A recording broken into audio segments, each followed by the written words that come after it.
Hello everyone and welcome or welcome back to my channel. My name's Rhiannon and today I'm going to be talking about all of the books that I plan on reading in November. Now, November is actually going to be a very exciting month for me, and that is because I am going away to Egypt. I genuinely can't believe that I'm going. It honestly feels a bit surreal, but I am going as part of a Trova Trip group that is hosted by Gavin from Gavin Reads It All here on YouTube. We are going from the 1st to the 9th of November, so that first week is going to be a very different one for me. I am not sure how much I'm going to get read, but I am taking my Kindle with me as well as a physical book to read, which I will get into in a minute. As well as that, I do just want to mention that I am increasing my lessons this month. So for those of you who don't know, I recently transitioned from teaching primary to secondary, and because of that I started with less lessons in secondary, and then over each half term I'm going to be increasing the amount of lessons that I'm teaching. So I've had an extra 10 lessons thrown on me for this next half term now, which is definitely a big jump, and that is also going to mean that I'm going to have less time in general because I'm teaching 4 different subjects at this point in time, which is just crazy to me. And yeah, I think I will need to see how it goes over the next few weeks and try not to burn myself out. I'm still hopeful that I can read the books in this stack though. I do have 5 to talk about here today. I only have 4 of them physically and the other one is on my Kindle, but they are all books that I'm so interested in. I feel like they are definitely the type of books that I am going to be gravitating towards this month. And so without further ado, let's dive into the TBR so that you can see which books I plan on reading. The first book is one that was mentioned briefly in last month's TBR, and that is What the River Knows by Isabel Ibanez. All I know about this one is that it's apparently a mashup between Death on the Nile by Agatha Christie and The Mummy, which is the film starring Brendan Fraser and Rachel Weisz, and that in itself had me sold. Death on the Nile is one of my favourite books of all time, and The Mummy is one of my favourite films of all time, so this being a combination of the two should mean that this is going to be a 5-star book for me. I'm not going to tell you too much more about the synopsis itself because I personally don't want to know too much about it, so I will read you the little snippet. It says, "In the glittering society of 19th century Buenos Aires, Inez Oliveira has everything, except the one thing she really wants: her parents, who frequently leave her behind on their globe-trotting adventures. Then it seems that she receives a terrible letter that states that her parents have passed away under mysterious circumstances, and she then takes it upon herself to go to Egypt to try and figure out what has happened." And again at the bottom it says, "The Mummy meets Death on the Nile in this lush historical fantasy filled with adventure, a rivals to lovers romance, and a dangerous race against time." I absolutely love fantasy books. I love historical fiction books as well, and especially the fact that this one is set in Egypt is just bound to go down well for me. I have loved Egypt for as long as I can remember, especially ancient Egypt as well, so I will be excited to see how this is tackled in this book.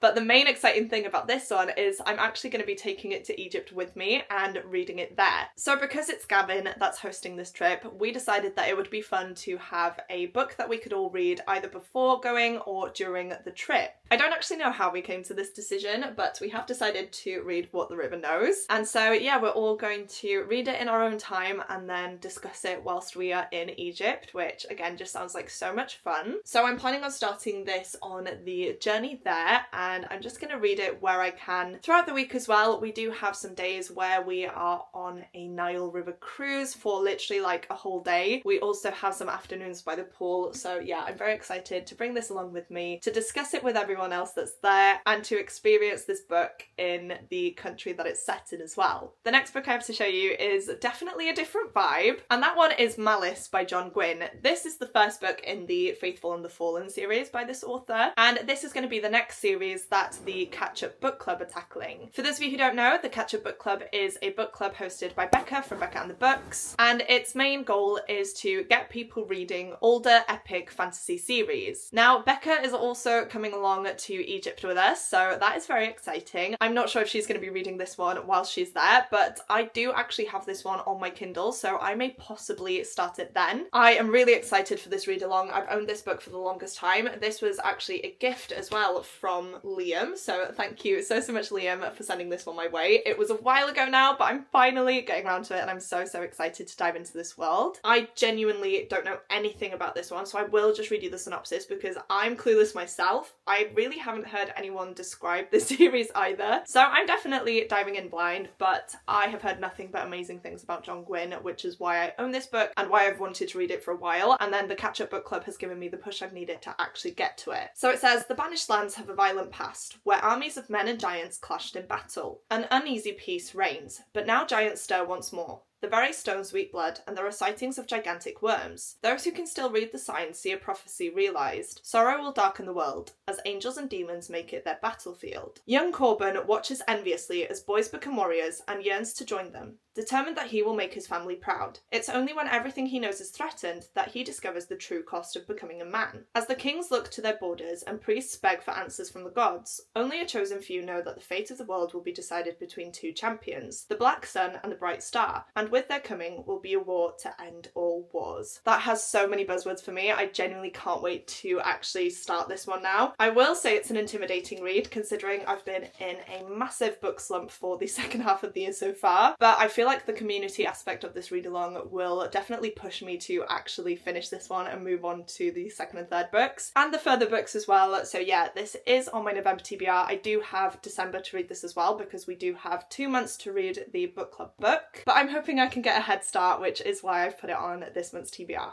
The next book I want to read in November is Twin Crowns by Catherine Doyle and Catherine Webber. I'm not going to lie guys, I have already started this one. I do have the audiobook downloaded on Everand, and that is because this book fulfills the prompt that I need to complete for Buzzwordathon, and the prompt was something like I need to read a book that features some sort of familial element. Of course, this being Twin Crowns, we have twin sisters, definitely counts, but that prompt is for October, so I'm a month behind with Buzzwordathon, so I definitely need to catch up, which is why I've already started listening to this one, but I doubt I'm going to finish it by the end of the month. In this one, we are of course following two twin sisters. We have Rose and Wren. Rose is actually a princess who has been trained from birth to fear the witches of this land, and then on the other side of the coin, we have Wren, who has been raised by witches her entire life and doesn't agree with the crown and what they stand for. All I've gathered so far is that Wren has involved herself in some sort of plot to usurp the royal family, and of course that being her twin sister, but because she's never really known her, she doesn't feel any sort of attachment to her, and I just feel like this is going to be a really interesting book. I have no idea where it's going to go. I know it's a trilogy as well. I do have all the books, even though I haven't read a single one yet, but how could I not, guys, because the cover is beautiful. I have all of the Waterstone special editions as well with the stenciled edges, and yeah, I just absolutely love these books, and I really hope that I do enjoy the actual story as well. The last physical book I have to show you guys in this TBR is Caraval by Stephanie Garber. This is one of the books that I put on my 12 books to read in 2024 list, and I still haven't gotten to it yet, and I feel like November is going to be the perfect time to read this one. I have read this one previously. It was a while back now though, and I do own the second and third books. I think I actually read the second book and then I never carried on and finished off the series, so I would love to revisit this world and see if I love it as much this time around, and hopefully if I do, I can finish off the trilogy. I won't lie guys, another reason I want to read this is so that I can get to the Once Upon a Heart trilogy by this author as well, because I believe that that is a spin-off series in the same world but following different characters, and so I have always wanted to read those books. I do own them, and I just need to force myself to pick up this book and finish off the series. All I can remember about this book in particular is that we follow two sisters called Scarlett and Tella, and they have been isolated their whole lives. They haven't left their tiny remote island, and one day the sisters actually receive an invitation to go to Caraval, which is the most magical, mysterious adventure that they could want. I believe it's essentially like a carnival, but it is a lot more sinister than that as well. And yeah, it just says here, when the sisters' long-awaited invitations finally arrive, it seems their dreams have come true. But no sooner have they arrived than Tella vanishes, kidnapped by the show's mastermind organizer, Legend. Scarlett has been told that everything that happens during Caraval is an elaborate performance, but she quickly becomes entangled in a dangerous game of love, magic, and heartbreak. And real or not, she must find Tella before the game is over and her sister disappears forever. Like I said, I feel like that's going to be the perfect book for this month. I feel like it's not going to take me too much brain power as well, because I do kind of remember what is going on. But yeah, this is such a beautiful book. I can't wait to read it. And as I said, hopefully that will make me want to continue on with the rest of the books in the series and finally get another series ticked off of my series TBR. And as I mentioned, I don't physically have the last book on this TBR to show you guys, but I will pop a picture up on screen for you now of the book. This is one that I've only recently seen some hype for, but the hype that I've seen has just made me want to drop everything and read it. And this book is, of course, Fantasma. Now, the author is Kaylee Smith, and this is book 1 in the Wicked Game series. Now, of course, I do have to go to Goodreads here so that I can see what I am getting myself in for. And oh my gosh, guys, the first line of the description reads, Caraval meets Throne of the Fallen in the spicy dark romantasy, where a necromancer needs help from a dangerous phantom to win a deadly competition, only to find their partnership puts her at risk of breaking the game's most vital rule. So how weird is it that I've chosen Caraval to read this month and that I've also chosen a book that is apparently inspired by or similar to Caraval?